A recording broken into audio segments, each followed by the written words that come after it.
दोस्तों आज मैं आपके साथ अपना एक्सपीरियंस शेयर करूंगा कि मैंने कुरान शरीफ कैसे हिफ्ज़ किया, मैं कितना पढ़ता था, कितने पेजेस लर्न करता था, किस टाइम पढ़ता था और आप भी कैसे हिफ्ज़ कर सकते हैं।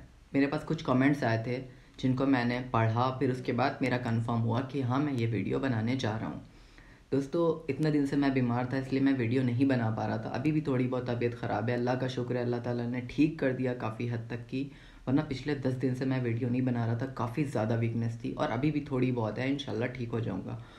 और हाँ मैं आपसे कहना चाहूँगा आप लोगों को जो भी मेरी वीडियो आप लोग देखा करें उसमें कोई भी गलती नज़र आया करे, आप 100% आपको कंफर्म हुआ करें हाँ मैंने गलती करी है, वो आप कमेंट में ज़रूर बताया करिए। एज अ भाई होने के नाते, एज अ बहन होने के नाते आप मेरी गलती को ज़रूर टोका करिए, क्योंकि ये फ़र्ज़ है। अगर आप नहीं टोकेंगे तो आप पे गुनाह पड़ेगा और हम पे तो पड़ेगा ही पड़ेगा। तो चलिए स्टार्ट करते हैं और चैनल को सब्सक्राइब कर लीजिएगा। दोस्तों जब मैंने मदरसे में एडमिशन लिया उसके बाद सबसे पहले मैंने नूरानी कायदा पढ़ना स्टार्ट किया। नूरानी कायदे में मुझे सबक मिला 2 हर्फ, अलिफ बा। मुझे पता नहीं था कि अलिफ बा होता क्या है। तो स्टार्टिंग में जो अलिफ बा पढ़ाया जाता है ये हर्फ की पहचान कराई जाती है, क्योंकि कुरान शरीफ में अलिफ बा तासा जीम हा खा इन्हीं से रिलेटेड सेंटेंसेस होते हैं। जब हम ABCD लर्न कर लेते हैं तभी हम इंग्लिश सीख पाते हैं। जब हम छोटा बड़ा याद करते हैं तभी हम हिंदी सीख पाते हैं। इसीलिए कुरान शरीफ को लर्न करने के लिए, समझने के लिए ये नूरानी कायदा बहुत ही ज़्यादा इंपॉर्टेंट है। आपको सबसे पहले नूरानी कायदा ख़रीदना पड़ेगा। तो जब मैं नूरानी कायदा पढ़ता था तो मैंने जो सबक सुनाता था और जो पीछे का होता था वो डेली रिवाइज़ करता था, जो मैं पढ़ चुका होता था।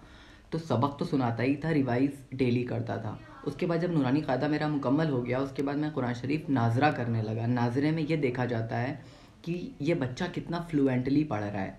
तो मेरा 7वां 8वां पारा था तब तक कि मैं काफ़ी फ्लुएंटली पढ़ने लगता।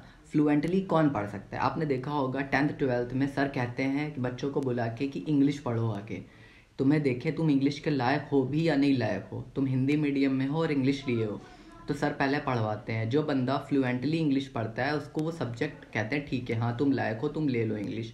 और जो फ्लुएंटली नहीं पढ़ पाता है, जो बहुत ही हकला के पढ़ता है, उसके साथ क्या होता है, उससे कहता है तुम इंग्लिश नहीं लोगे, तुम इसकी जगह पे कोई और सब्जेक्ट लोगे। सेम इसी तरह से जब हम लोग फ्लुएंटली कुरान शरीफ पढ़ने लगते हैं तो हाफिज़ जी कहते हैं हाँ ठीक है अब तुम हाफिज़ कुरान शरीफ को हिफ्ज़ कर सकते हो, ज़बानी याद कर सकते हो कि तुमको जो है काफ़ी फ्लुएंटली पढ़ रहे हो, हर्फ समझ में आ रहे हैं। लेकिन जो लोग फ्लुएंटली नहीं पढ़ते थे उनका नाजरा कंटिन्यू रहता था।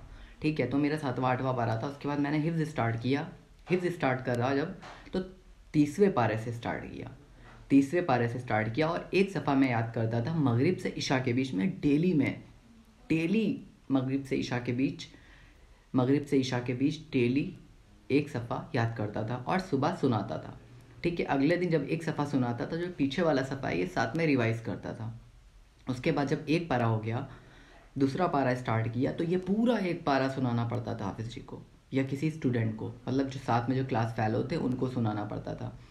उसके बाद ये एक पारा 2 पारा, मैक्सिमम 2 पारे तो सुनाने ही पड़ते थे। मैक्सिमम 2 पारे डेली सुनाने पड़ते थे, जिससे रिवाइज़ करते करते करते करते कुरान शरीफ काफ़ी ज़्यादा अच्छे से याद हो गया एकदम।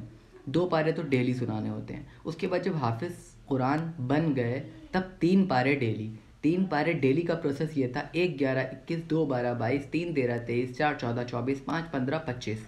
इस तरह से कुरान शरीफ के जो पारे थे वो किसी स्टूडेंट को जो क्लास फेलो होते हैं उनको सुनाते थे या हाफिज़ जी कहते थे मुझको सुनाने आओ। तो इस तरह से मैंने कुरान शरीफ हिफ्ज़ किया। अगर आप लोग करना चाहते हैं, मैं आप लोगों से ये कहना चाहूँगा आप लोग सबसे पहले नूरानी कायदे को किसी अच्छे ट्यूटर से पढ़ें। ट्यूटर यूट्यूब पे देख सकते हैं। अगर आप पढ़ना चाहते हैं तो आप मेरे टेलीग्राम के थ्रू मुझसे जुड़ सकते हैं।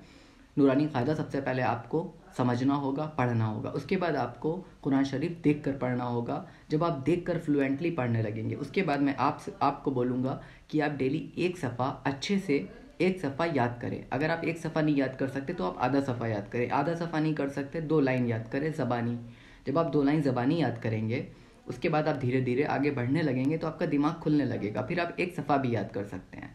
तो ये थी पूरी कहानी मेरी ज़ुबानी जो मैंने आपके साथ शेयर करा। वीडियो कैसा लगा है कमेंट करके ज़रूर बताइएगा और पहली बार चैनल पे आए चैनल को सब्सक्राइब करिएगा। बहुत अच्छा लगा आप लोगों से बातें करके। Thanks for watching.